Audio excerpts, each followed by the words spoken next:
Thank you for that very nice introduction. I just emphasized to the moderator that I just retired from the Dutch Armed Forces. And for me, that is quite a sort of a kind of an accomplishment. I retired a year ago. It was forced retirement. When you age 60 in the Netherlands, you have to leave the armed forces, and I've been 25 years in. So that is also a little bit of my background and my perspective. I've been working with active duty service members and veterans in the Dutch Armed Forces and in NATO International. So that is a little bit my lens that I'm speaking to you about psychedelics in the context of trauma. But first, before I go anywhere, I'd like to congratulate you all on being here and to this wonderful conference. I'd never been in Iceland, and it's my first trip here. And when you come here from another country, it's like, how many people are going to show up on a conference on psychedelics? And I had no idea. I had a very professional email, and it all looked very well. So I asked the cab driver that brought me to the hotel, how many people are there? Oh, she said about 400 or so. It's like, whoa, man, that's amazing. So the fact that you've been able to mobilize so many people from Denmark and from Canada, it's just goggling. It's really great. And I saw the Northern Light yesterday, and actually we were walking yesterday, Ben, outside, and we saw a little glim there. Don't know what word you used for it, and it's hard to see. And you need to put your iPhone there, and then you can see it better. And actually, I did it, and then you made a picture, and you see the Northern Light really nice, glowing up, really green.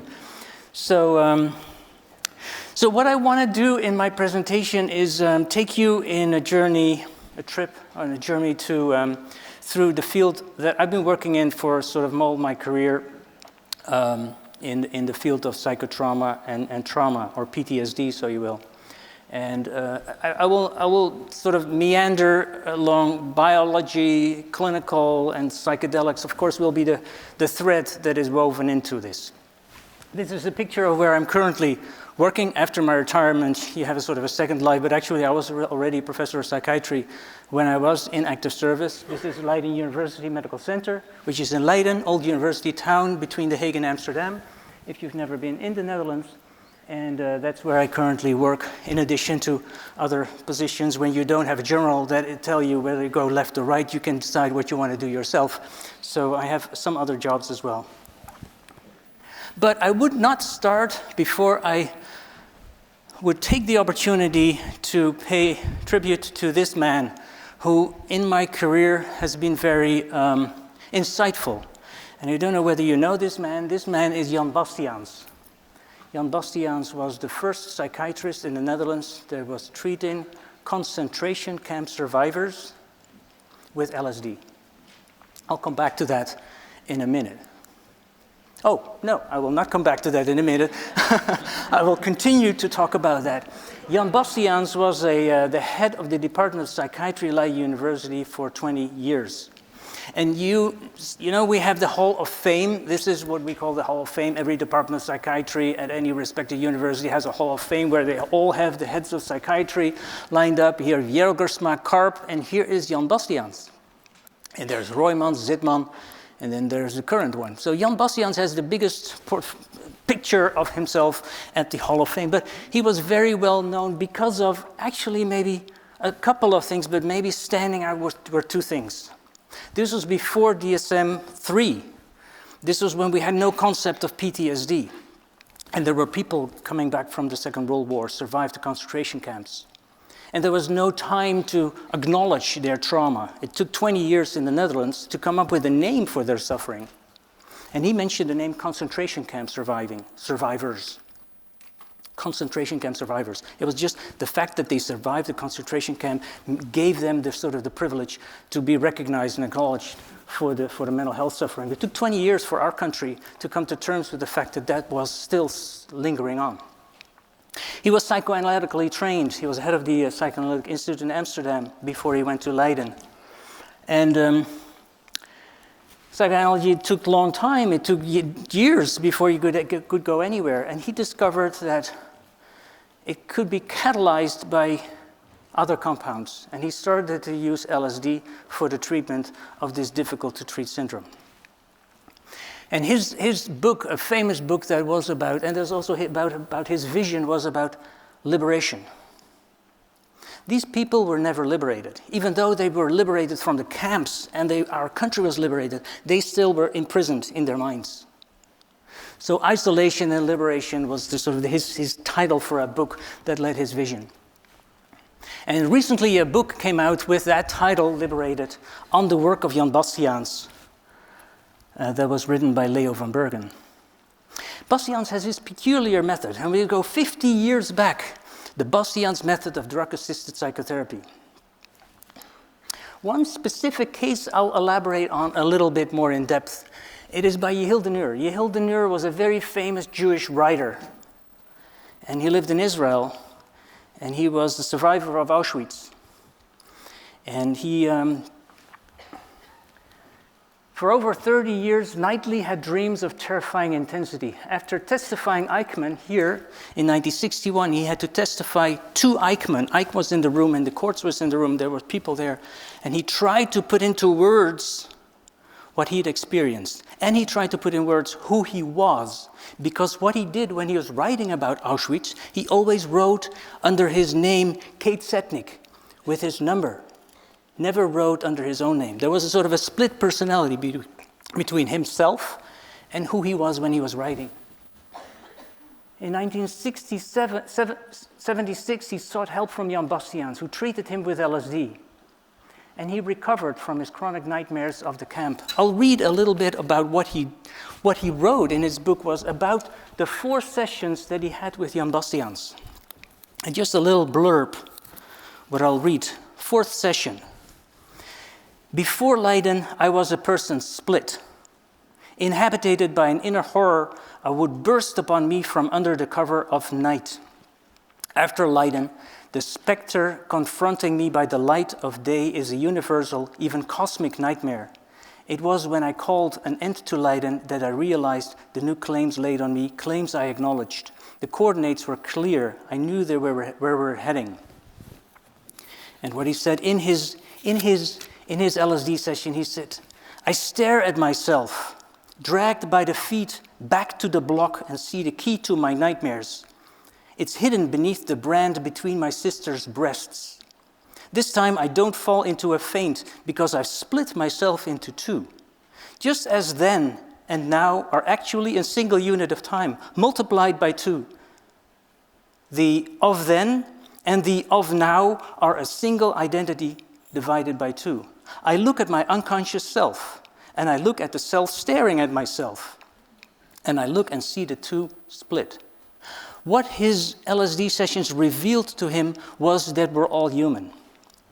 And he was looking at the assessor, and he was looking at himself from the same perspective. And he was embodying the assessor, and he was looking through the lens of the assessor, looking at himself. And only acknowledging that in his 4 sessions, which was quite a fight, was allowing him to let him go of his guilt. He was a survivor guilt. He suffered from survivor guilt, was allowing him to, after 4 sessions, to let go of his nightmares. And he lived quite happily after. Treated by LSD. And Jan Bastiaans was, I'll recommend this. If you want to get this book, it's a beautiful book. If you want to read about the struggle that somebody has in trying to, when you have PTSD, you don't want to see anybody. Because you feel nothing is going to help you. You want to be left alone, not be bothered. You don't trust anybody. So it's kind of a struggle to reach out over that barrier of care.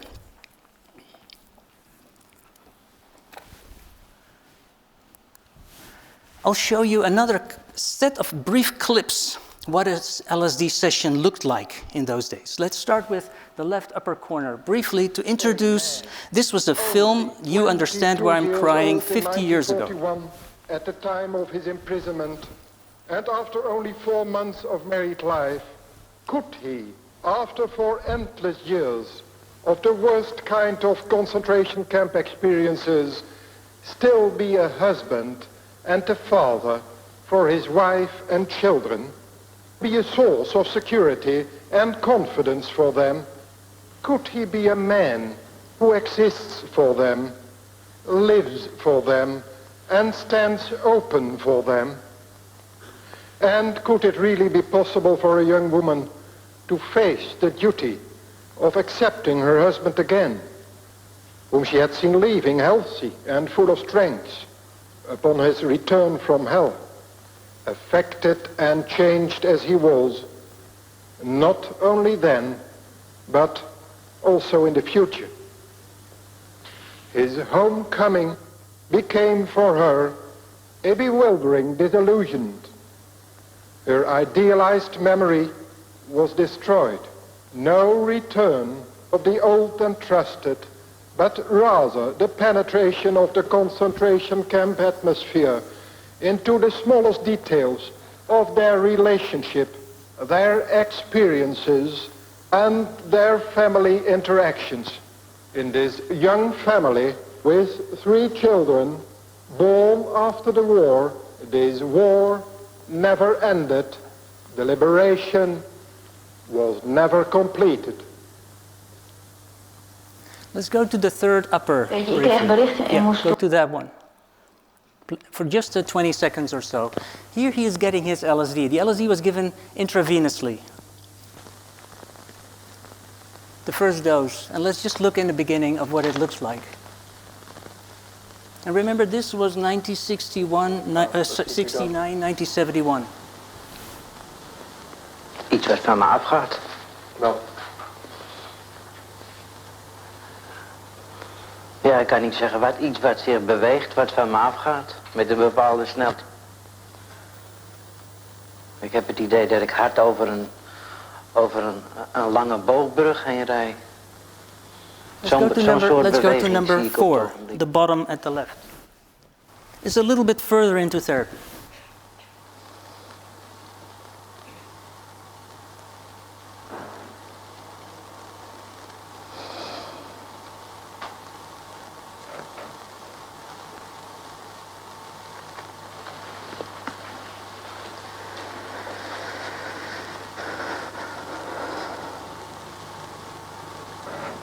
En nu?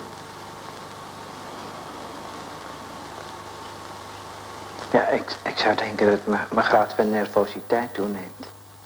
Ja. Ja. U voelt meer spanning. Ja, ik voel neiging om te huilen. Ja. Waarom? Weet ik niet. Weet ik niet.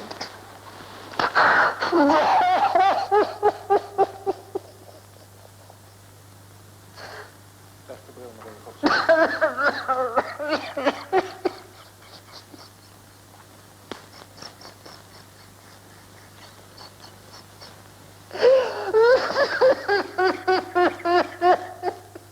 U hebt dat thuis ook wel eens, hè, dat u ineens begint te huilen.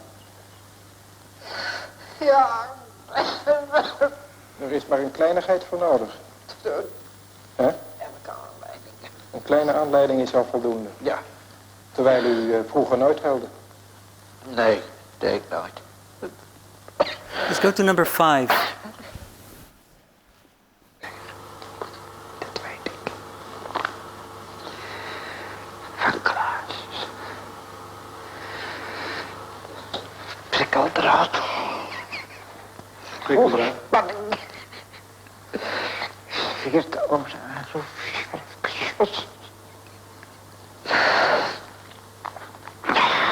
Het is die arm of zo. De meters die uit te komen.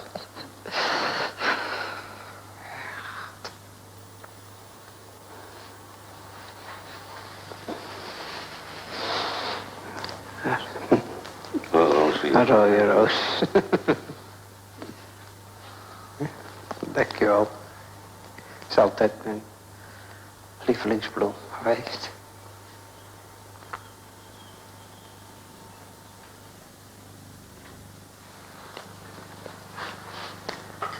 Ach, zet u die roos toch in een goede vaas. Want die hoeft hier niet op die divan te verkommeren. Ik kan het niet uitwerken. Het is net een geheim. Ik wil het wel kwijt, maar ik weet niet hoe ik het kwijt moet. Het blijft. Het is een integrerend deel van je persoon. Dat blijft. Dat gaat pas weg als je zelf van de aarde verdwijnt. Let's go to 6. Briefly, this is his the wife treatment. who was Guided by re-evaluating Dr. after the Vermetten. therapy has completed. More than 3 years after that first session, after we started treatment, I would like to ask how you feel about it now. Er is een hoop van het oude zeer, wat je dus niet tot uiting hebt kunnen brengen. Dat is tot uiting gekomen in onze sessies hier. En dat heeft me zodanig opgelucht dat de toestand nu geworden is zoals hij nu is. En dat is, nou ja, zoals ik me in die jaren dat ik niet meer werk, is hij nu acceptabel. Hè? Dat kan mevrouw dus bevestigen, dat de toestand voor ons allen in het gezin en in contacten met andere mensen normaal en acceptabel is. Ik lig niet meer in de houding, ik slaap als een normaal mens. Hè? Zoals je gewoon ligt met je ogen dicht, rustig ontspannen te slapen. Hè? Het is niet meer zo als hij een werkende nachtmerrie heeft dat hij zo tegen die muren opgaat en zo begint te gillen en te schreeuwen. Niet als hij nu een nachtmerrie heeft, is het meer of hij ergens buiten staat. Ik bedoel, hij heeft ook het idee waarschijnlijk dat hij zich kan weren tegen iets. Niet? Ik lach wel eens in mijn slaap ook. Dat heb ik nog niet vaak gedaan. Meestal janken ik, maar dat heb ik wat anders. Schreeuwen, of gek doen. Ja, natuurlijk, nu wel. Dat is heel vroeger ook wel geweest, maar... So we've just looked at clips from a movie, Do You Understand Why I'm Crying, shot by Louis van Gasteren, who was the Dutch cinematography producer 50 years ago by Jan Bastiaans, that at that time was groundbreaking. And we're looking at this 50 years with a lens of 50 years. And of course, we're looking at a different time frame. We would have asked these questions differently. But he was using the compound, the same compounds we're all very interested in. And what you see that the compound is doing, it makes the skin very permeable, right? The fat comes loose. And what Bastiaans would do, he would record the tapes, he would record the sessions, and he would instruct everyone to listen to the sessions day after day after day until a reintegration session was going to be held. That's the paradigm. We won't do that now, we do it differently, but that was the paradigm. MAPS allowed a grant to research some of the people who, after Jan Bastiaans had died, to reinvestigate how they've been doing. They did a snowballing, who was still alive, and they could retrieve a couple and see how 20, 30 years after they had received Bastiaans therapy, how they'd been doing. And they've been able to track down 12. And most of them said, yes, I've been fine. Yeah, the snowballing technique, of course, allows only the positive ones, but nevertheless, they had really important breakthroughs in their life that they presumably otherwise would not have had. And it's funny, not funny, it's strategic that MAPS funded this study in 1999. So this was my career for 25 years. I was wearing the uniform. I was the head of research at the Dutch Military Mental Health Service Center. And in that career, I've been able to work with active duty military service members and with veterans who returned from peacekeeping missions. And you know, in the old days, we had peacekeeping missions, but peacekeeping started to change into peace enforcing. And the last mission was in Afghanistan. I've been in Afghanistan. It was quite more different peacekeeping than it was in the old days peacekeeping. And you can say, well, peacekeeping is maybe more hard because you can do nothing. You have to observe and witness when people are being killed. And when you're peace enforcing, you can at least do something. You can act or eliminate or so. These were some of the recent wars that I've seen people coming back from.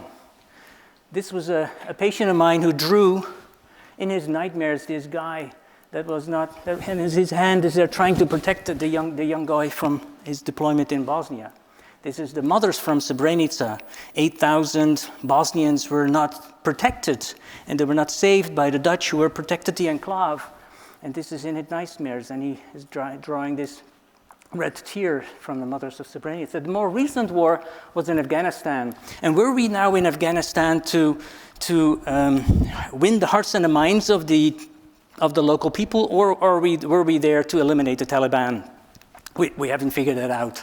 We had what we can call killed in action. We had 26 Dutch service members killed in action, and we had over 150 wounded in action. And the Canadians and the Danes and others were there because we were a coalition of forces. And the caseload that came back to my office, and I tried to help these guys with their nightmares and with their PTSDs.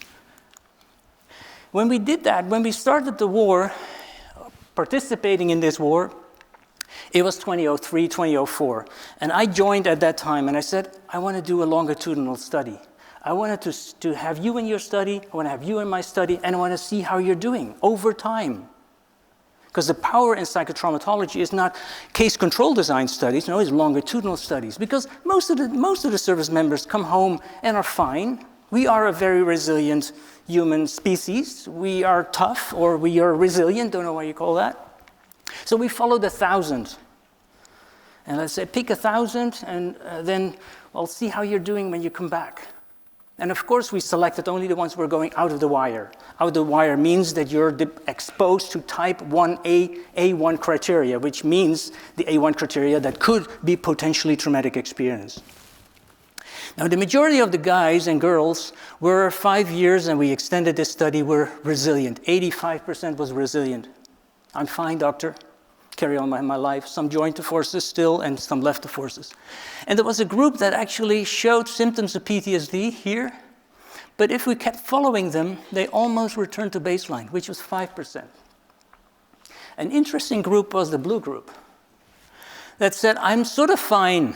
This is the PCL. This is the Dutch scale, the PCL. And after 5 years, there was a sharp increase in the prevalence of symptoms. And that's puzzled me for quite a while. This is what we call the delayed type of PTSD. The delayed type of PTSD is like the incubation time of a disorder. It's like the flu, it takes 10 days. But you can count the clock. If you're then infected, it takes 10 days before you have symptoms. Here you don't know when they were having symptoms. They could have symptoms 10 years post-deployment. They could have, it's like a time ticking bomb. It could, when your mother would pass away, something could happen that ignites all the stuff that you've been buried for a long time. So my question, and I'm inviting you to think along those lines, these guys and girls that would come into therapy here would require, I think, a different kind of therapy than the ones that are coming in here. And I would speculate that the guys and girls here would do well with exposure-based therapies, with cognitive behavioral therapy, with EMDR, etc., etc. But here you need another kind of therapy. And why? I think this driver for this type of psychopathology relies on something else. It relies on two concepts that are guilt and shame. And guilt or shame are difficult to address in our profession, but they can be the driver of chronicity. Non-disclosure, right? I'm not going to talk about sexual abuse that Ben was talking about earlier. No, didn't happen. Avoidant coping. In my 25 years, I like to do biology. I like to measure, and we like to know how symptoms travel together. And this is a neural network theory, how all these symptoms that we recognize as belonging to PTSD living together, how they fluctuate over time together. It's a type of research that we've done.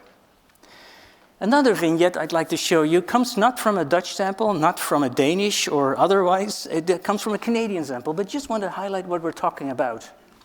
This comes from another war in 1993 from the Canadian, from the Rwanda experience. And here you will hear a couple of service members reflecting on their time in Rwanda. I figured that, I'd do my job, it's my job as a medic to come back and I'd just carry on. But you couldn't carry on. It affected my wife, it affected me, my family. It was really hard. And there was no support there.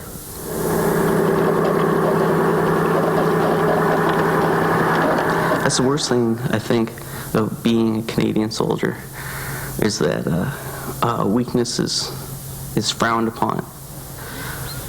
So the easiest thing to do is take everything, push it to the side, and pretend it was a movie. And it isn't until you get hit by smells, the smells are the worst, that'll trigger a memory. And then it's like a film starting up in your head. And either you can let it run through or you can push it back into that spot. Their foods can't eat anymore. Grilled chicken, can't eat it. Looks like a dead body. Their vehicles. that I see, like rusted vehicles. Can't go near them. Children have a hell of a time looking at little kids, especially newborns, because they were a plaything for the Hutus. They really like killing kids. Well, I have not expounded on the treetops or the houses, but I have undergone 10 months of therapy. Can you pause this one for just a second and then restart? This was General Dallaire. Don't know whether you know. Well, the Canadian will remember this guy. This is Romeo Dallaire, who was the general that was the leader of the mission in Rwanda. Yeah, continue. And it didn't hit me right away. It took nearly 2 years to all of a sudden not being able to cope, not being able to hide it, not being able to forget it or to put it in the, keep it in the drawer. And I became suicidal because there was no other solution. You couldn't live with the pain and the sounds and the smell and the sights. I couldn't sleep. I couldn't stand the loudness of silence. Can you stop right there? I couldn't stand the loudness of silence. It's almost poetic. The loudness of silence can be very loud. And what he could not stand is when he went back to Canada and he was going to try to fall asleep. I mean, the same thing as what happened when he was in Rwanda. At night, the killings were taking place. And the morning that he woke up and he was looking at the villages, he saw the slaughtered people there. So whenever there was a silence at night, he was sort of preconditioned to see these dead bodies the next day. No, sometimes stop, I wish I'd locked. So these guys suffer from PTSD, and we had PTSD in those times, but they suffer from something else, which is stigma. And if a general comes out and says, I have PTSD, then it's okay for a soldier to acknowledge that they have PTSD. And the general is now very open about it. He's been treated by Matt Friedman. Matt Friedman is the director of the National Center of PTSD. He's still in treatment. He's had medication after medication after medication. What he suffers from most, and he's very open about it, is moral injury. And what is moral injury is exactly what I was alluding to, guilt and shame. He feels that he is guilty of not having been able to protect these guys and girls that were slaughtered. And they haunt him in his nightmares. I'll revisit that. Because, of course, you feel like, oh, would he qualify for MDMA? Actually, I asked him the question. Because we've set up, so he had been receiving a professorship at Leiden University on moral courage. A whole different story, they won't dwell into that, but you know, this guy is suffering. He's taking pill after pill after pill, and Matt Friedman did the best that he could do. He did evidence-based interventions, but there was no MDMA yet. And then can you entertain somebody to familiarize him with, maybe I should? Interesting arena. So this is PTSD avant la lettre. And here we have PTSD in 1980, right? This is blue. In blue, you have the different disorders. And this was Jan Bastiaan's KZ syndrome. But we started out with soldier's heart. We had pension neurosis, the shell shock. The Germans, actually, if they're Germans here, they didn't have a word for PTSD or for shell shock. They called it Zitterneurose. If you can click on this movie here on the left in the editors, that and the other one too. The second one? No, that one, yeah. Yep, you can do it at the same time. Almost. Hover up. That's what Zitterneurose was looking like. And this was a clip from 1917. So it was not a verbal disorder, it was a sort of a neurological disorder, where you had this movement, Zitterneurose, or as the way that the French called it, le froid de mort. So different languages have different names for a disorder that now we all label as as post-traumatic stress disorder. And I ask students when I teach about PTSD, I say, what's the half-life of PTSD? Now, what is the half-life of PTSD? PTSD sits with us since 1980. Will it stay with us? Or is PTSD had its time? And are we now moving into another disorder? Maybe, and I'm not sure if I'm having the truth, maybe moral injury is another disorder for something that is very, very prevalent. With every perpetrator, there is somebody who was, with every patient, there is a perpetrator. Somebody who inflicted, and Benna, you can look at the father. There is some kind of moral injurious event. You don't do that with children. But who knows? What is moral injury and who owns moral injury? And what is this box again? Is it a box again that we're creating for something? We don't know. So here we have moral injury. This may be moral injury. This is PTSD, the startle reflex, the memory loss, the fear flashbacks. There is something that is sort of comorbid in it, which is this, but specifically moral injury related is sorrow, grief, regret, shame, and alienation. And of course you feel I'm lining up to something. Yes, of course we can target that with MDMA. This is great because MDMA is such a forgiveness drug. It allows you to work on these things better than any other therapy probably is able to do. So we see a whole vast literature on forgiveness, and I contributed recently with a paper on forgiveness. Now, what is forgiveness in our practices? Who do you forgive to? The other, yourself, or to God, or the spiritual or existential nature of what forgiveness is about? And how is that related to moral injury? Okay, meandering back a little bit to biology, we're talking about trauma, and this is where actually a nightmare resides. When I was at Yale University years ago, I did PET scanning research, and here you see a Vietnam veteran lying in the PET scanner, and here we have radioactive water that we can inject into his arm, and then the research assistant is reading a script from Vietnam, and we're reactivating memories of Vietnam. So we're inducing a flashback to see where is the flashback in the brain. Now actually it is here. This is, you can call that in Brodmann areas, Brodmann area 32, 11, and they divide it. This is where the flashback is residing, in the medial prefrontal cortex, what Ben was alluding earlier in the morning. And what is happening here, and we have now a theory about it, the medial prefrontal cortex is unable to inhibit the fear-conditioned memories at the level of the amygdala. That's our framework. I could say it again, because that's essentially the box of PTSD. And you can't see the amygdala here, but there's an inability of the medial prefrontal cortex to inhibit. If you were able to inhibit, you can say, no, I'm not in Vietnam, I'm in a scanner here. And you're just reading a script. No, but this person is reliving his experience because he's over-involved with that story. And this is not just one study. Numerous studies have now replicated this, so this is a hard finding. This is where the nightmare resides. And this is full of 5-HT2A receptors. So the brain circuitry is very simple. Brain circuitry in PTSD, prefrontal cortex, the amygdala, and the hippocampus. Those are the three drivers from a brain circuitry perspective of PTSD. So it was, when was it, Rick, that we were at the APA? I think it was, when was Atlanta or so? This is, I think, 6 or 7 years ago. And I was a seasoned psychiatrist working in the armed forces. And I was watching Rick present this slide.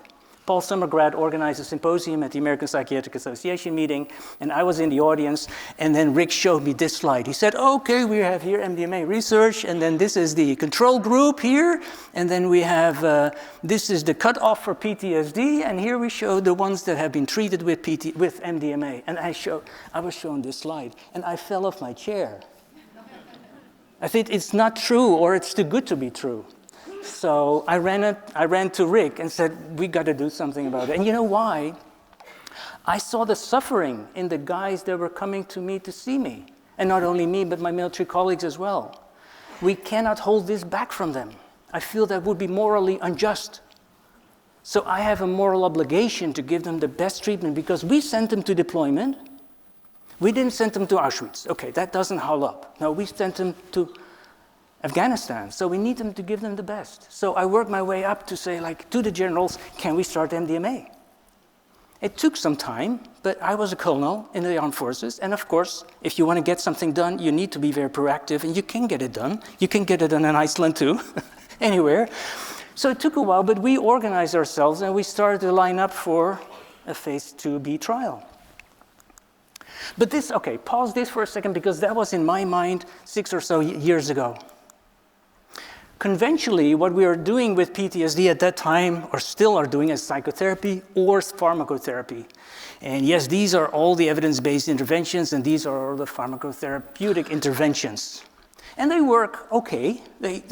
Okay, we can do a lot. Otherwise, yes, they do okay, but they don't do well enough. There actually is a crisis in the pharmacotherapy of PTSD. It's an editorial by John Crystal, who is the editor of a journal called Biological Psychiatry. And he wrote this editorial with this title. What did he mean with that in 2018? A crisis in the pharmacotherapy of PTSD. And it's embarrassing, actually. It's time to address the crisis, la la la. Because we only have 2 medications that we're working with that are approved for the treatment of PTSD, the sertraline and paroxetine. And all the other medications are off-label. That's embarrassing for a disorder that's so prevalent that has no registered drug or otherwise approved for the treatment of PTSD. And then he says we need to look outside of the box. Yes, we have been doing that. Do we need a treatment for PTSD? Well, if you look at psychotherapy or military-related PTSD, a review of randomized controlled trials, there's an urgent need for innovative treatment strategies, whether trauma-focused or non-trauma-focused. And this is from a group at New York University. The first-line treatments of military PTSD, again, PTSD treatment trials show that military-related PTSD is a complex and heterogeneous condition, and that managing it with a single course of trauma-focused monotherapy is not well tolerated by many patients and has limited efficacy. So there's a call to action. And then, why study MDMA then? What is so important to study MDMA? And the practices at the VA were, of course, evidence-based psychotherapy. That's all fine. Psychotherapy is a definite treatment, and it doesn't always work. So what about a drug that could catalyze psychotherapy? And that's actually, yeah, it's MDMA, but what is it? This is what we can call the second generation psychopharmacotherapy. The first generation psychopharmacotherapy is just you give a drug. The second therapy is you give a drug that actually initiates a process. And you can contextualize that. You can work with a labile or with whatever situation, and that's the second generation, and that's what we need to embark on. So I won't dwell on this because I feel that this audience is seasoned enough to understand what MDMA is about. That's an entactogen, but I want to highlight one particular thing, which is this. This is Matthias Lichty, who is a researcher in Basel in Germany, who looked at oxytocin. And in the first 2 hours of MDMA on board, there's a burst of oxytocin. It peaks about 2 hours after it's been ingested. And oxytocin is that hormone. It's one of the drivers probably of the prosocial behavior that we see in MDMA-assisted psychotherapy. And actually that is the one that probably catalyzes so much of what we then can work with, in addition to all the amphitaminergic and serotonergic, et cetera, et cetera, et cetera. Because for this reason, here you have the design, right? The trials, this is the integrative sessions, here the experimental session, 1, 2, eventually 3. But what you induce here and here and here is a critical period. You induce a critical period of 8 hours, call them the golden hours, where the brain is sensitive to reward value of pro-social behavior. And this is backed up by a beautiful paper by Guldolan, who was at Johns Hopkins. Oxytocin-dependent reopening of a social reward learning critical period with MDMA.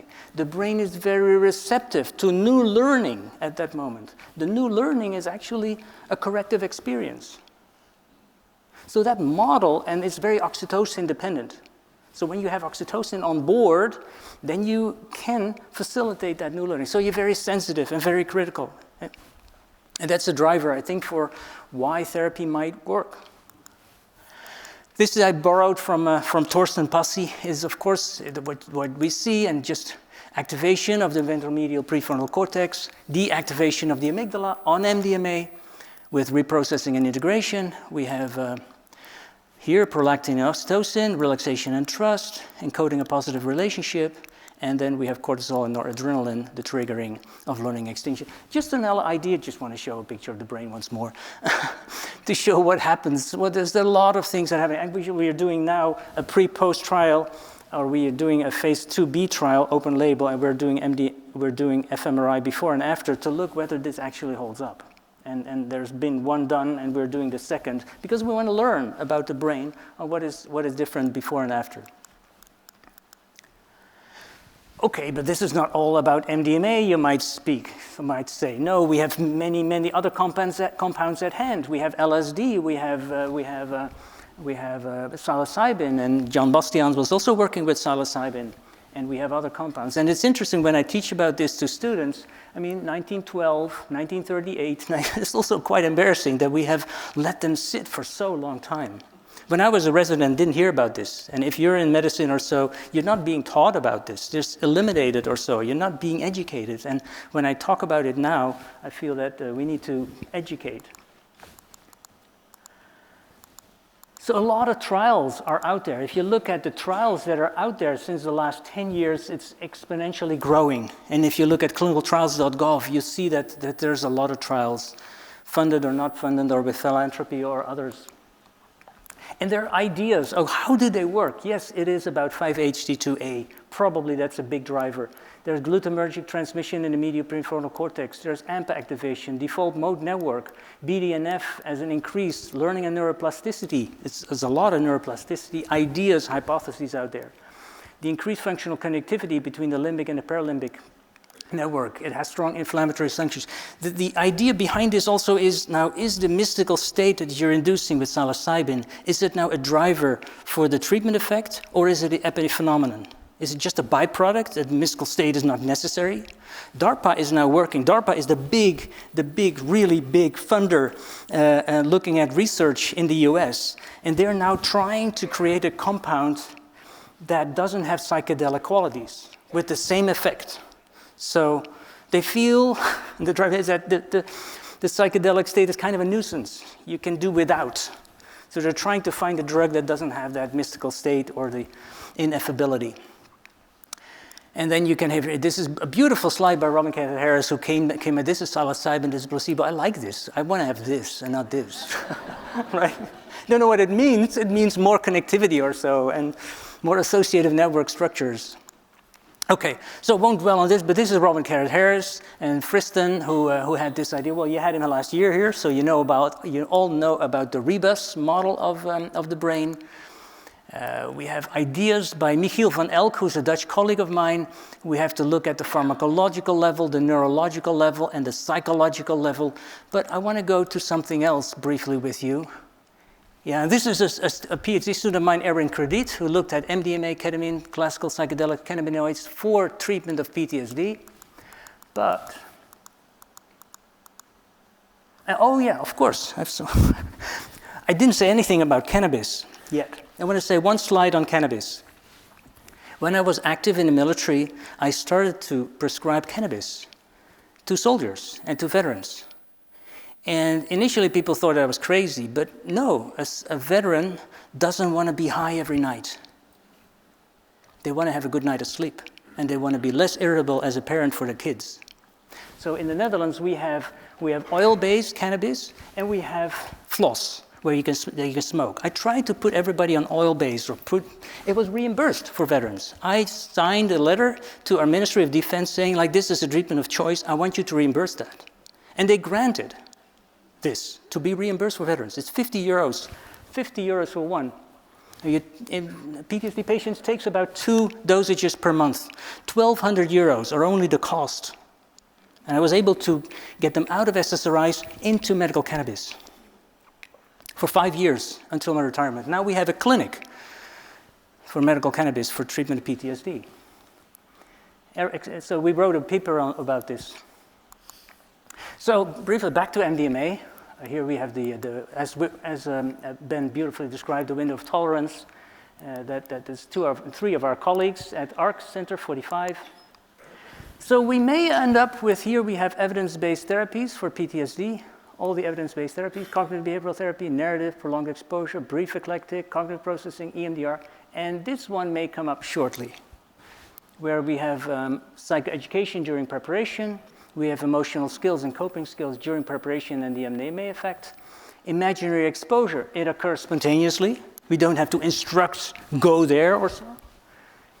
The cognitive processing is spontaneously with therapy support. Targeting emotions, the beauty is that you don't get overwhelmed, and that's often a barrier to go anywhere. Memory processes are enhanced recall, decreased avoidance, duration 6 to 8 hours, which is really different than here. It's like, oh, wait, I have to do it 6 hours. And the number of sessions is about the same here. Can I show this briefly? Can you go to this number second? Before I start, this is, I don't know whether you were going to show this, Rick. No, okay, this was one, some of you may have had the MDMA training experience by Michael and Annie Miethofer, and they showed this clip of a Marine. And this Marine, I like this story. This was a Marine, and he saw his buddy get burned in the Bushmaster when he was in Iraq. And he had this survivor guilt that he did not do enough to protect his buddy, sea bass. And he aggressively acted it out to his spouse and to his kids. And he start with that context. Let's look at how he reflects. Now, when I got blown up myself, I don't know, I see it completely different now. Thinking about it, that moment that I got blown up when it was happening, and everything was moving so slow, and my mind was just racing at the speed of light. And I can really go back and visualize. I've never been able to visualize it so hard before. I can really feel what it was like, and there was this. Okay, you can stop. Yeah, and there's more clips, but I won't go into the details of all these clips. I want to come to this slide. We were able to get data from maps to perform what we call an interpretative phenomenological analysis of cases that had gone into their phase 2B trial. So we were given 38 videos of all the integrative sessions. We were specifically interested in the integrative sessions. What are the key phenomena that you see? So this is based on the IPA model of total 2,240 minutes of recorded video material from 7 participants that we had good quality, and all the sessions were on the video. They were coded and analyzed. All 7 participants reporting experiencing a range of benefits during the course and the end of treatment. We wanted to know what are now the key drivers that they report in their integrative sessions. Well, they had here 5: tolerance of conflict, staying with what is. The second was processing of trauma, insight, reflecting, mental clarity, recovery of traumatic memories, and disentangling the trauma from self, and reuniting lost parts. That was the second. The third was positive emotions, self-acceptance, joy, happiness, gratitude, hope and empowerment, realizations, calmness and peace. The fourth was interpersonal, comfort, gratitude, compassion and empathy.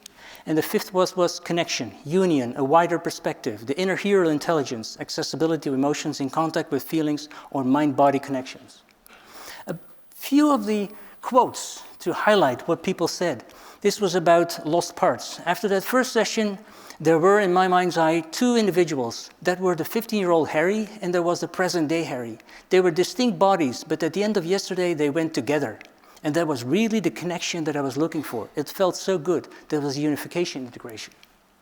Or reflecting. I was thinking last night that a lot did connect for me, and it starts to make sense for me that I never really been able to put together before. I think that parts softened for me, knowing what it meant to me.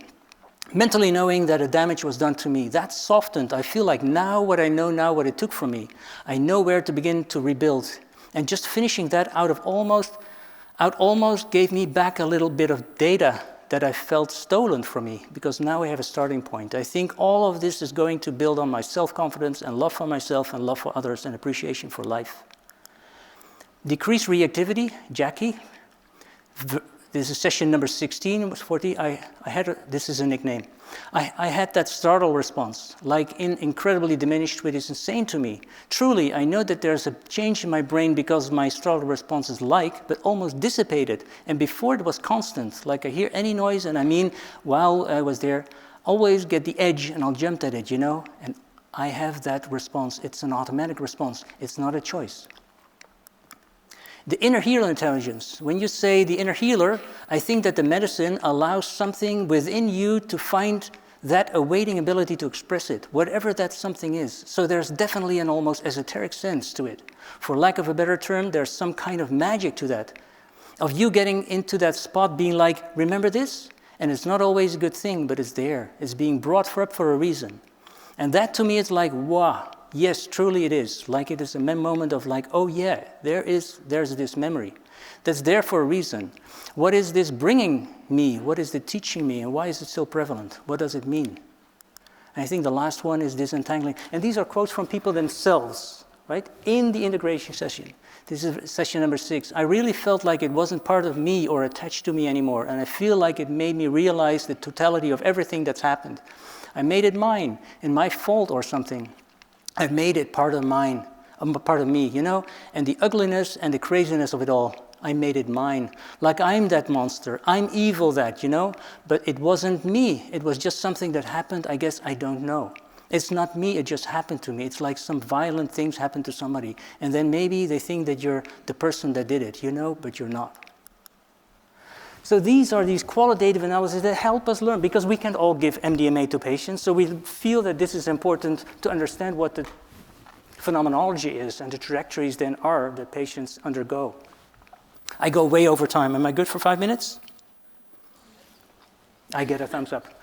So Joost Breekstema, and he's the director of Open. If you've been at the Open conference last October in Haarlem, then you have had the chance to run into him. He's doing a PhD at Groningen University. Also looked at the literature on what do we know about psychedelic experiences that are out there in literature for a systematic review and thematics analysis. I just wanted to show you this man. It's a beautiful book that I came to read only recently, the Shulgin Index. So the psychedelic revolution is coming. Is it? And you see this a lot. This is New York Times. And I wonder, I try to challenge this a bit. And actually the guy who challenges this is Dan Stein, and he's a professor of psychiatry at Cape Town University in South Africa. He said, well, you know, that's not how science works. It doesn't swing to the other end. It goes incremental steps. And he has a reason, he has a rationale why he says that. And I could recommend you to read that. Psychiatric Diagnosis and Treatment in the 21st Century. Paradigm Shifts versus Incremental Integration.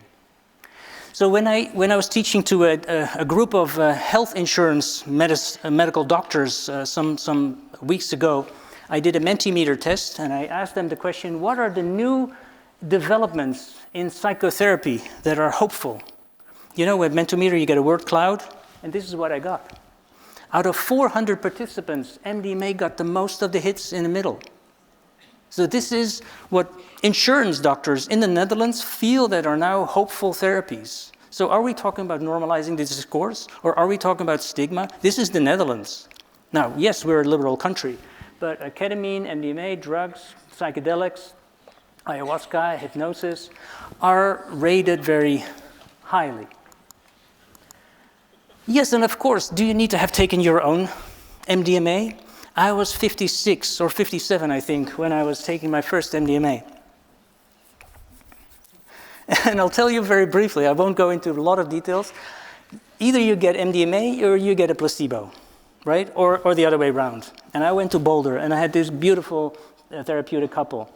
And I was certain that the first day I got MDMA, because it was a beautiful session. And I revisited my own psychotherapy when I was given training in psychiatry. And they were certain, out of 0 to 10, 10 was, yes, Eric has received his MDMA. So the next day I was walking and I was running before I got my second session thinking, like, what the hell do I need to talk about? I've already had my MDMA.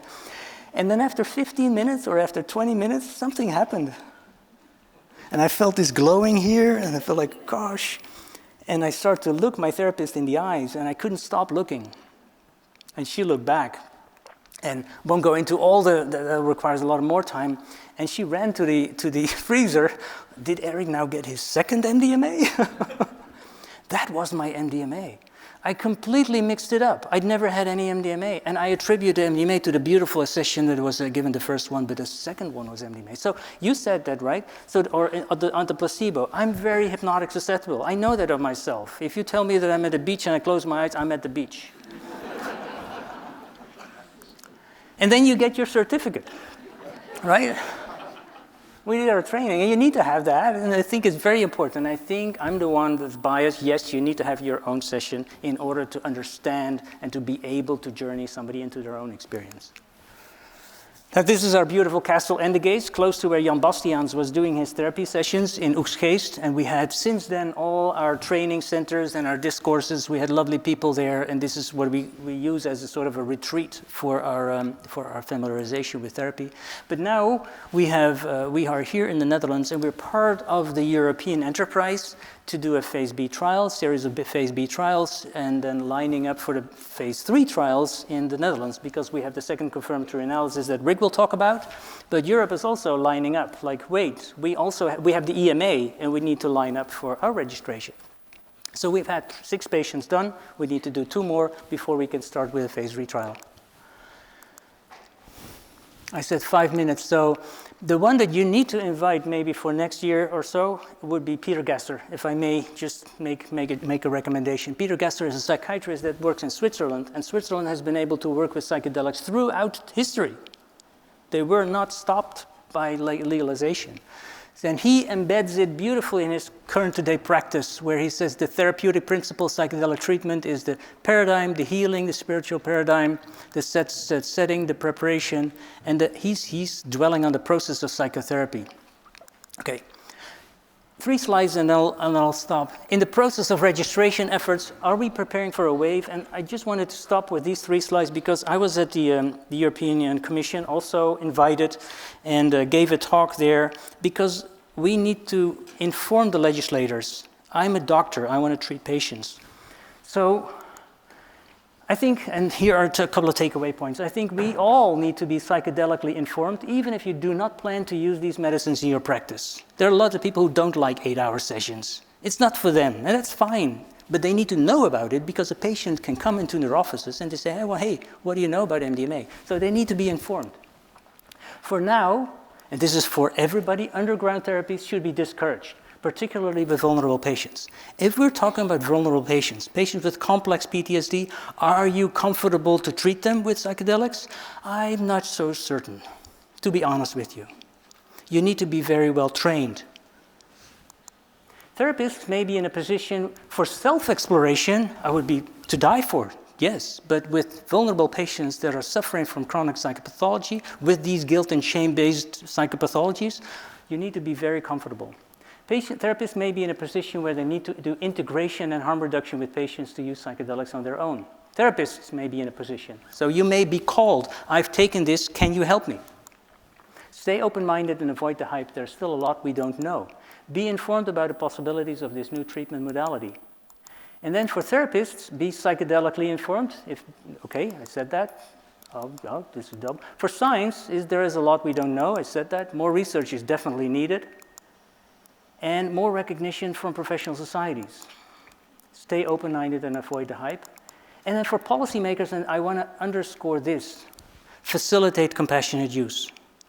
And what we are trying to build is compassionate use. In the absence of the evidence-based or the registered drugs, let's start with compassionate use. Let's give a center the ability to work with these compounds so they have a real-world evidence. And if you have a center there and you have a center there with trained therapists, and I would encourage you to do so, facilitate compassionate use. Otherwise, people are going to the end-of-life anxiety, end-of-life clinics.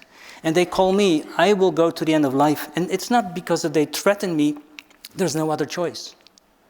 and I can't help them. So if we had a center, a couple of centers, it will give us great, allow compassionate support. Underground therapy should be discouraged in vulnerable patients. I mean, we could swing back. If we do it wrong, we're going to lose it. And Rick said that a long time ago. We can't fail. This is the time where we're swinging into the right pendulum, but we need to do it right. Provide counterweight against underground activities. Underground is underground, right? I think people say, oh, underground. Regulate eligibility for specialized centers to work with psychedelic compounds. And don't wait to regulate until it's too late. So I heard the session here. If you let it slip for another 2 years or so, you've lost it. So you need to be very active, and you need to be proactive to win this. I really went over time, and I appreciate your attention and the grace time that I had, but now I'm going to stop. Thank you very much for your attention.